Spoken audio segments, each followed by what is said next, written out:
Dumating ang salita ng Panginoon kay Jonas. Pumunta ka sa Nineve at mangaral laban sa kasamaan nito. Ngunit tumakas si Jonas at sa halip ay nagtungo sa Tarsis. Nagpadala ang Panginoon ng malakas na bagyo at ang barko ay malapit ng masira. Natakot ang mga mandaragat at humingi ng tulong sa kanilang mga Diyos. Samantala, natutulog si Jonas sa ilalim ng kubyerta. Paano ka nakakatulog? Bumangon ka at manalangin sa iyong Diyos. Nagpalabunutan ng mga mandaragat at ang bunot ay nunta kay Jonas. Ako ay isang Hebreo. Sinasamba ko ang Panginoon na lumikha ng dagat at lupa. Tinanong ng mga mandaragat si Jonas, ano ang dapat namin gawin upang kumalma ang dagat? Buhatin ninyo ako at ihagis sa dagat, sagot ni Jonas. Alam kong ako ang dahilan ng bagyong ito.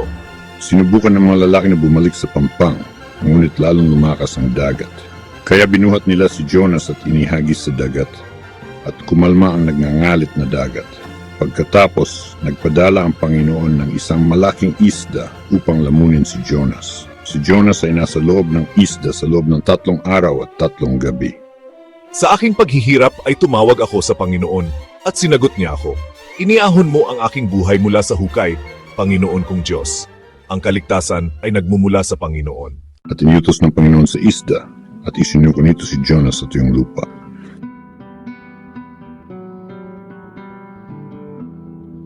Pagkatapos, dumating ang salita ng Panginoon kay Jonas sa ikalawang pagkakataon.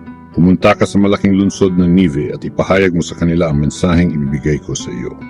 Sinunod ni Jonas ang salita ng Panginoon at nagpunta sa Ninive. Napakalaking lungsod ng Ninive. 3 araw ang kailangan upang lakarin ito.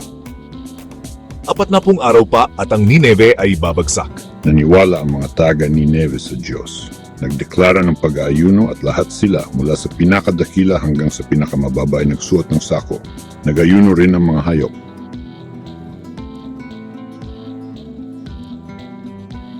Nang makita ng Diyos ang kanilang ginawa at kung paano sila tumalikod sa kanilang masasamang gawi, nagbago ang kanyang isip at hindi niya ipinataw sa kanila ang pagkasirang kanyang ipinangako.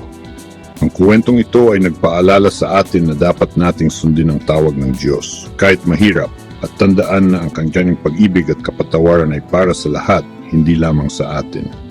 Tulad ng pagmamalasakit ng Diyos sa mga taga Nineve at kay Jonas, siya ay nagmamalasakit sa lahat ng tao ngayon, at nais niyang ibahagi natin ang kanyang habag sa iba.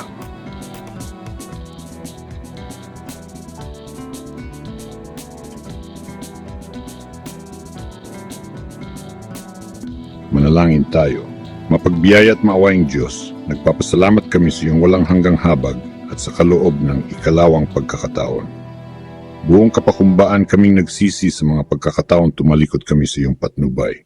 Patawarin po ninyo kami at tulungan kaming lumakad sa pagsunod sa iyong kalooban. Patnubayan ang aming mga puso upang magpakita ng kabaitan at awa sa iba tulad ng ipinakita mo sa amin. Palakasin ang aming pananampalataya at akayin kami sa landas ng katuwiran. Sa iyong banal na pangalan kami nananalangin. Amen.